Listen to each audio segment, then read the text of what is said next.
And for this circle, if I draw a line like this inside the circle, somewhat like this, okay, this is called as chord. Okay, if I draw a line like this is called as secant. If I draw a line like this, which is just touching the circle, this is called as tangent. Okay, and then this is the center of a circle. If I draw a line from the center to any peripheral point of a circle, that length will always be radius. Okay, so all the circle theorems will have these terms involved, so you should know them. Okay, chord, secant, tangent, and radius. So let us start with our first theorem.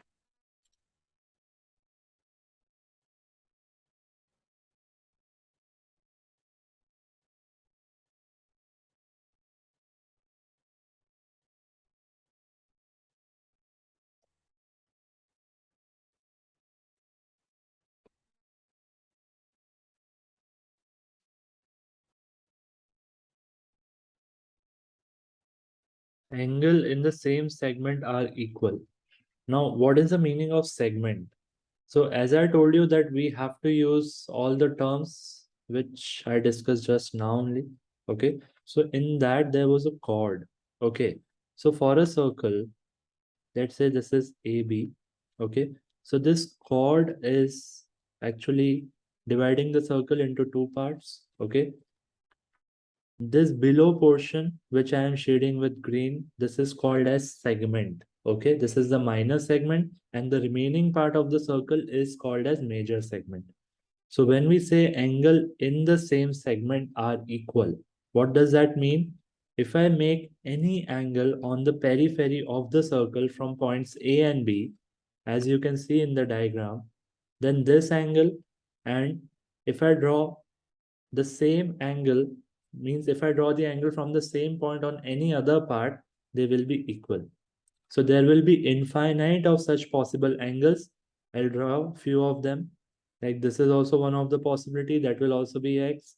And then one more, same. And likewise, I hope now it is clear to all of you that there can be infinite of such possibilities. So angle in the same segment are equal means that. Okay, you should just remember this as a fact, and then whenever needed in a question, you can very easily solve and get the required number, get the required angle or whatever is unknown in that. So is it clear to everyone? Along with every theorem, if there is any doubt to anyone, you can ask. Okay, I'll try to first cover all 8 rules. If we will be left with time, then we will definitely solve few questions based on them. Okay, so the next rule.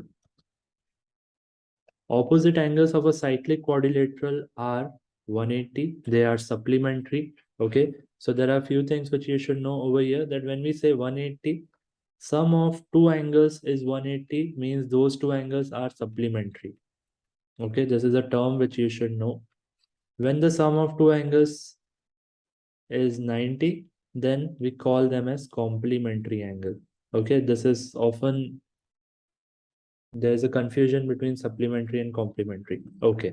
The next point, which is a common mistake for many students, they don't understand cyclic quadrilateral properly. Okay. When we call any quadrilateral as cyclic, it means all four vertices should be on the boundary, on the circumference of a circle. I draw one more. If I draw a quadrilateral like this, okay, this is just a quadrilateral, but it is not a cyclic quadrilateral because it is not touching all the peripheral points. Okay, so this theorem will be useful, or it will be applied only when we have a cyclic quadrilateral, that is all four vertices are touching the circumference. Okay, you can see that the opposite angles are marked with same colors like Z and Y, X and W. So their sum is 180. Once again, it is just a fact which can be used directly if you want to solve any question. Moving on to the next. Now the third rule which we will be learning now is actually we can prove it. Okay, till now the first two rules were like there was no proof required, but for this one, if needed, we can definitely prove it. Okay, now what is that? Let us first understand. Angle at the center is twice the angle at the circumference. Now you have to understand one thing, that this portion of the circle, is called as arc. Okay, this is circular arc.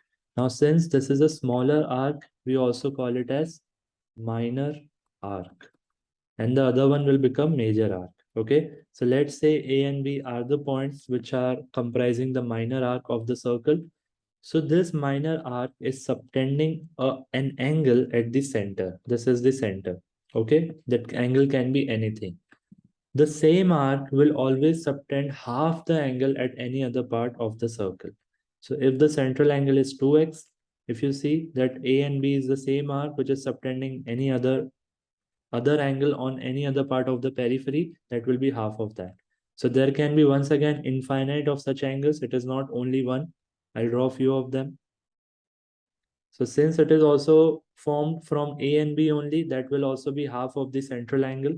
And likewise, there will be infinite of such possibilities, which we can get in the question. Okay, now the point is, how can we prove it? So let us understand that in the diagram.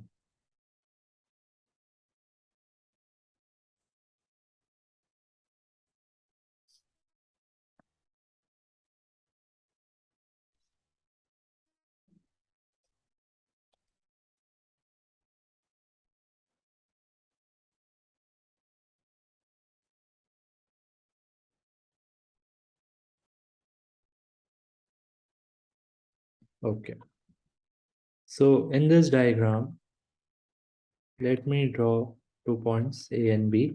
These are like minor arc. Okay, this is the center of a circle tentatively, which I can name it as O. And now this is subtending an angle at the center. Okay, now what is this angle? We are not sure about it. Okay, I will make few more things in the diagram, then I'll explain it together.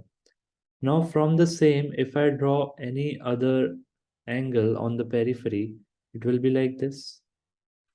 Okay, now what I'm trying to do over here is I'll just make one more radius. Okay, from the center, if this is there, then it will be a radius.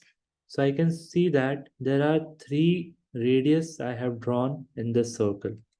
Okay, radius means the distance from the center to the periphery. Okay, all of them will be equal, and the properties of these triangles will be according to that. Okay, so are you aware with isosceles triangle? Is there anyone who have doubt in the properties of isosceles triangle? No. We will be using that property only, okay, for isosceles triangle. So what I'll do, I'll just extend this line like this. Okay, try to understand what I'm doing. And then I will take this angle as x and this angle as y. Okay, this x and y are just assumptions. Now considering that dotted line, everyone can see that it's a straight line. So the straight angle is always supplementary. The two angles which lies, we also call it as linear pair. Okay, so for a straight line, the sum of two angles A and B will be 180 degree. Okay, so that is what I'll be using it over here. So because of that, I can write this as 180 minus x, and the other one can be written as 180 minus y.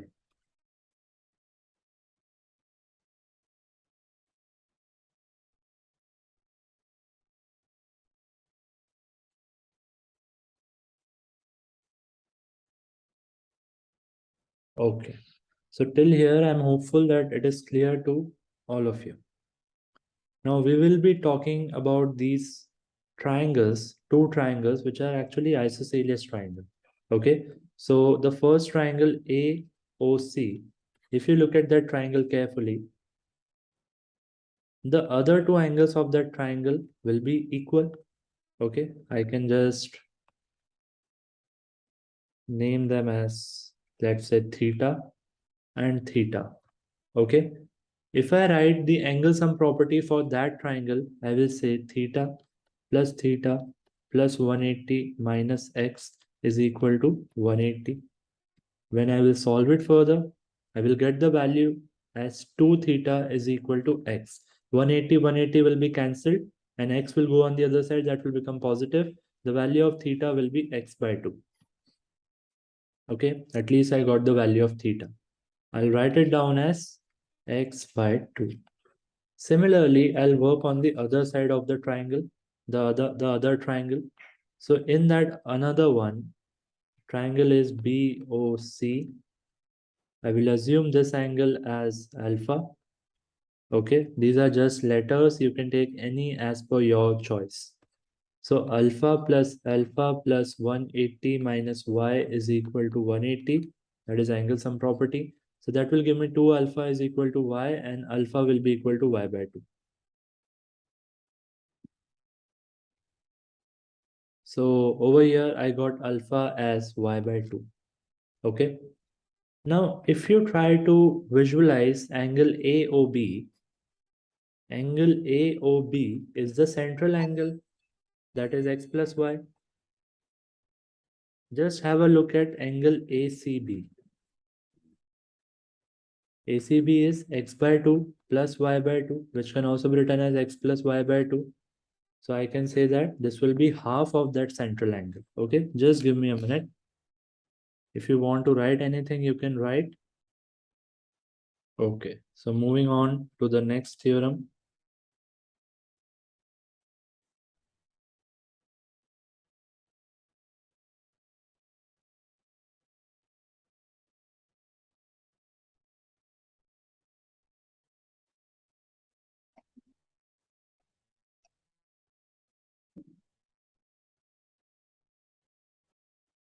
The perpendicular bisector of a chord passes through the center of the circle. Okay, we have to prove that this point is the center. How? Can anyone think of any method with which we can prove it?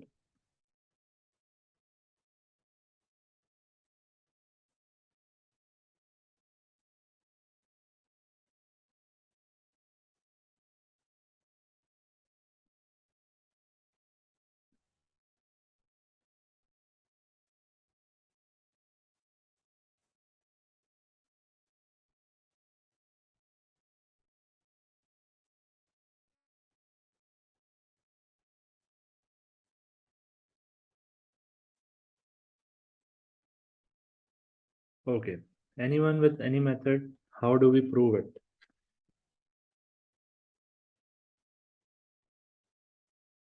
How many of you are aware with congruency of triangles? Advita, Salma, Baldeep. Yes, Baldeep. Congruency means when the two triangles are congruent and you have to basically prove that they are similar and congruent. Okay, when we talk about congruency of a triangle, means all their corresponding sides, corresponding angles are equal. Okay, there are various ways with which we can prove the congruency. So since you guys are going in year 11, you have done it. Okay, right now we will be using congruency of triangles and we will see that finally how we can prove these two sides equal. Now try to understand what we are trying to do over here. If we can prove these two sides equal, then it is possible only under one circumstances, that both of them become radius. If both of them will be radius, then their point of intersection will be the center. And that is how we can prove that perpendicular bisector of a chord passes through the center of the circle. So I hope that what we are trying to prove is clear. It is already given that it is a perpendicular bisector. Means what all things are given? Let me just label the diagram. This is AB. This is, let's say, C. So in triangle ACO and triangle BCO, the angles, the middle angles, if you see with the red line, angle ACO is equal to angle BCO. They are 90 degree. It is given because it is perpendicular bisector. Now, since it is bisector, I can say AC is equal to CB. That is also given. It's a perpendicular bisector. And then finally, I will write OC is equal to OC, which is like a common side for both. Okay. So by side, angle side congruency, by SAS congruency, triangle ACO and triangle BCO are congruent. If they are congruent, by CPCT, AO will be equal to BO. What is this CPCT? CPCT means corresponding parts of congruent triangles. Corresponding parts of congruent triangles are equal. So AO is equal to BO is proved. And if this is proved, it is only possible when AO and BO both are radius.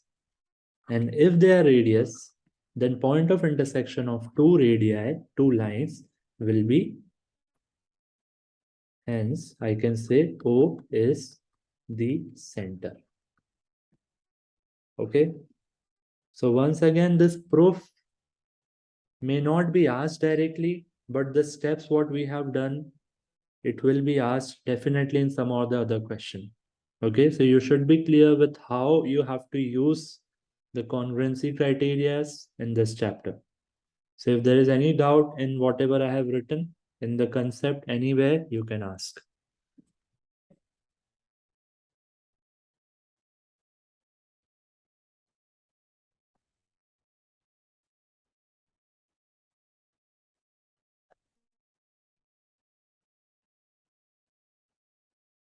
Okay, so all clear till here?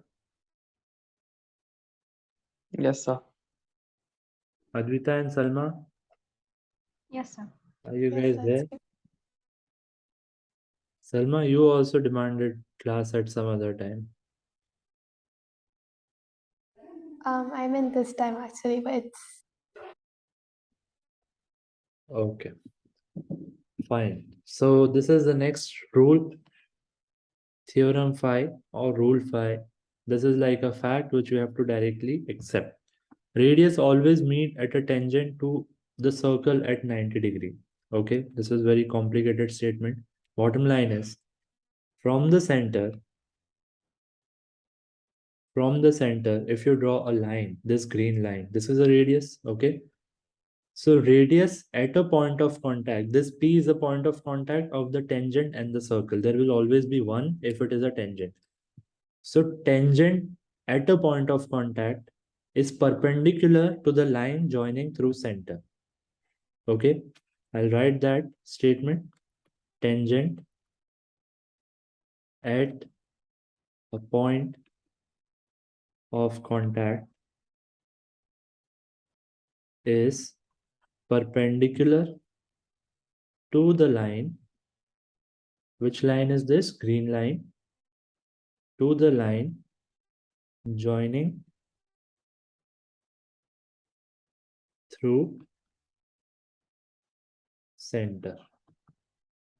Okay, so this is like a fact which we can use all the time whenever we have a tangent point of contact and this circle. Okay, in fact, this radius. Okay, moving on to the next theorem, which will be kind of based on this only. Okay, so if you are clear with rule 5, rule 6 will be easy.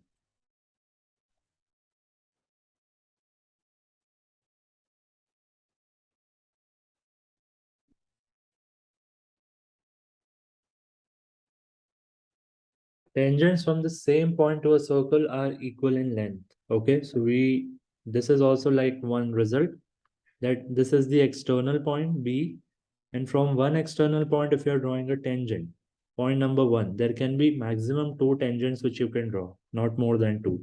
If you will try to draw the third one, there is actually no possibility. It will pass through the circle at any other point, and that will not be the tangent. That will be just a secant. So there will be 2 possible tangents, and both of them will be equal in length. BA, BC are equal in length. Okay, we can prove it. So how we will prove it? I'll just draw the diagram and from there only you'll understand. So if I just join a line like this, that will be radius. So if you recall the previous theorem, what was that? Tangent at a point of contact is perpendicular to the line joining through center. So that will be applied here. And these two are perpendiculars. If I just join one more line from B to O, O is the center. So in these two triangles, I have two sides, radius. Okay. I have this common side and I have 90 degree. I need to prove that AB and BC are equal, so that I cannot use right now. Okay. So by right angle hypotenuse side, by RHS congruency, I repeat once again, this is 90 degree, which is there in both. Then this is the side and this is the hypotenuse for both the triangles. It is a common side, but it is also hypotenuse.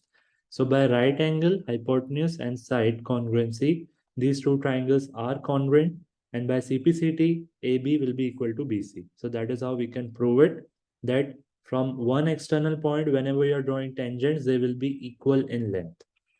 Directly, you can use this result in the question whenever required.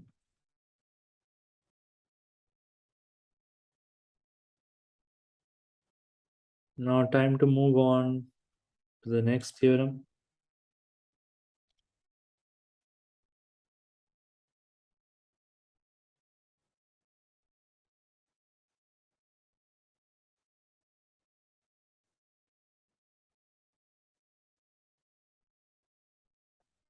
The angle inscribed in a semicircle is always right angle.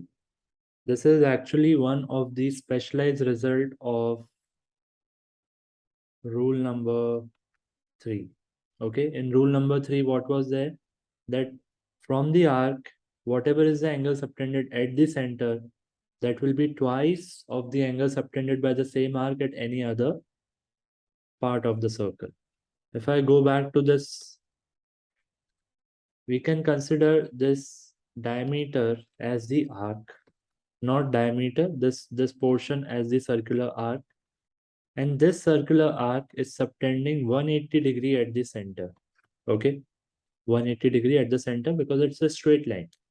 So if I want to draw the angle from the same arc AB, it will subtend half of it. Now all the angles which you can see above are actually in the semicircular part. So that is how they have given this statement, that angle inscribed in a semicircle is always right angle. Why it is a right angle? That theorem, what we have done before. Okay, so that will be always half of 180, and that is how it's a right angle.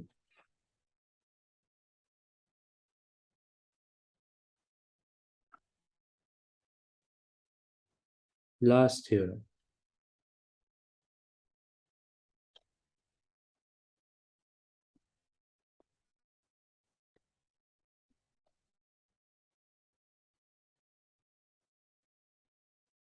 This is called as alternate segment theorem.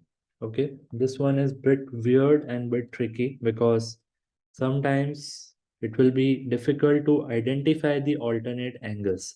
Okay, so we'll read the statement and then we'll try to make sense out of it. From the diagram, it is quite visible that how x and x are equal. Okay, and what are the alternate segments? So the angle between tangent and side of a triangle. Look, angle between tangent and side of a triangle, we are talking about this angle, is equal to the opposite interior angle. The opposite interior angle is this. So they will be equal. Similarly, angle between tangent and the triangle y is equal to the opposite interior angle, which is this. So this thing is known as alternate segment theorem. Okay, why we are calling it as alternate segment? Because one of the triangle is lying in this segment, the other angle is lying in another segment. Okay, this segment thing will not make that sense if you compare it with this statement. Okay, so whichever you can understand better, like according to me, I find this better as compared to alternate segment. So you have to just make sure that you need to identify the angle between tangent and the triangle. It will be there in the diagram. Okay, and then the opposite interior angle, they will be equal. Okay, and rest will come when you will solve few questions. So for now, you can just observe it, but when you will be solving more questions, you will become more clear with this. Okay, so now since we have finished, yes, Advita, yours is also correct. Salma?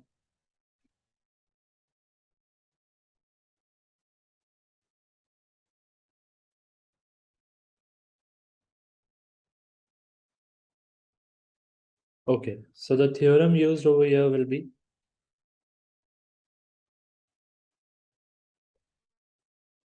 this is an arc AC. It is subtending an angle at the center, which is 98. The same arc AC is subtending another angle at the periphery, that will be half of it. That is what we have seen in one of the theorem. Okay, so X will be half of 98, that is 49. Salma, is it clear? Yes, sir. Moving on to our next question.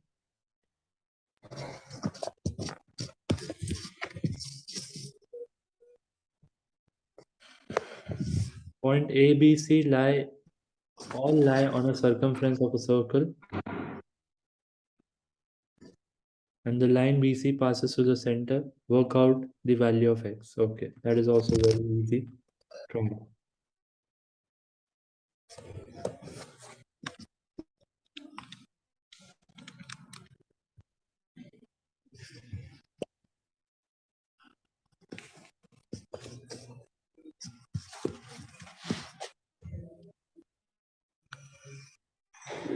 I'm not sure of this.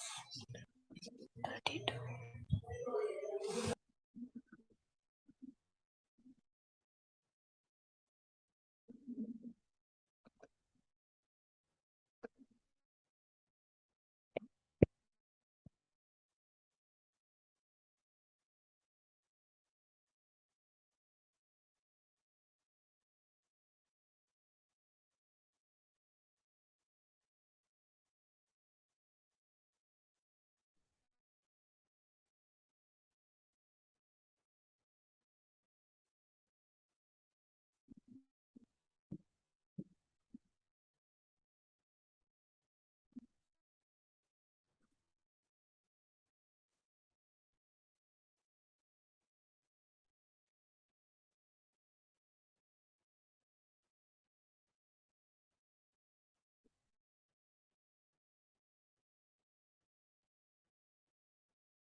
Okay, I've got answer from all three of you. All three answers are same.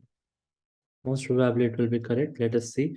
So this BC is the diameter. So this angle CAB or BAC, that will be 90. Angle in a semicircle is right angle. Then we have to just apply angle sum property. So 90 plus 32 plus X will be 180.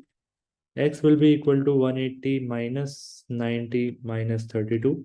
That will be 90 minus 32, and it will be 58. So yes, it is correct. Time to move on.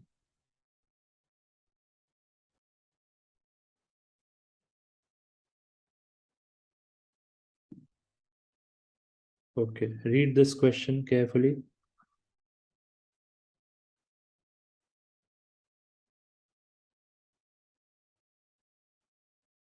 Below is a circle with centers C. A, B, D, E are the points on the circumference.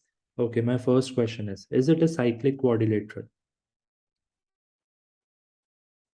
No. Yes, sir, because our What was points the are definition? Yeah. It is a cyclic quadrilateral because all four vertices are lying on the periphery of circle.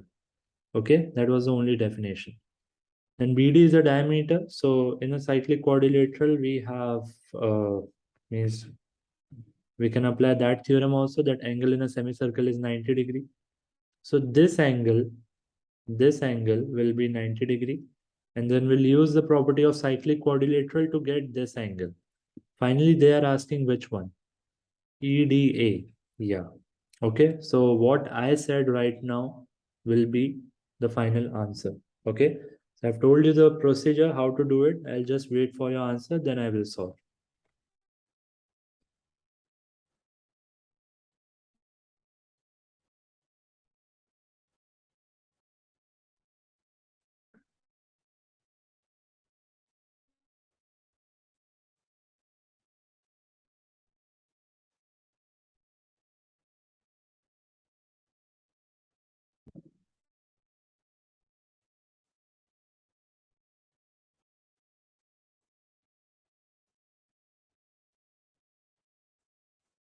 We can name that angle EDA as X.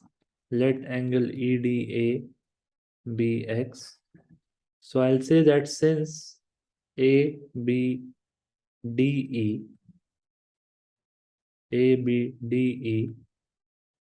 is a cyclic quadrilateral, therefore angle A will be equal to, not will be equal to, angle A plus angle D will be equal to 180. Okay, so angle A is 90 plus 31. Angle D is 18 plus X. Altogether they are equal to 180. So I have got two answers, both are different. Most probably Advita's answer is correct. Baldeep, you should check your calculation again. So X is equal to 180 minus 90 minus 31 minus 18. 180 minus 90 is 90. 31 and 18, when they will be added, it will be 49. Okay, so 90 minus 49 will be 41. So Advita's answer is correct, and the procedure is this only. Okay, before that I haven't mentioned that how we got that as 90, so you need to mention that as well. You can say that since BD is a diameter, so angle BAD will be 90 degree. The reason will be angle in a semicircle is 90 degree. Okay, so that is how you can very easily do it. So I'm hopeful that whatever theorems we have done, though we haven't solved all the questions, I will attach few of the questions. So if there will be any doubt, you can just put it in the group, or you can even ask during the physics lecture on Friday. Okay. On Friday, physics lecture will be at the same time, same link. Okay. See you then on Friday. Thank you, sir. Okay. Okay. Bye.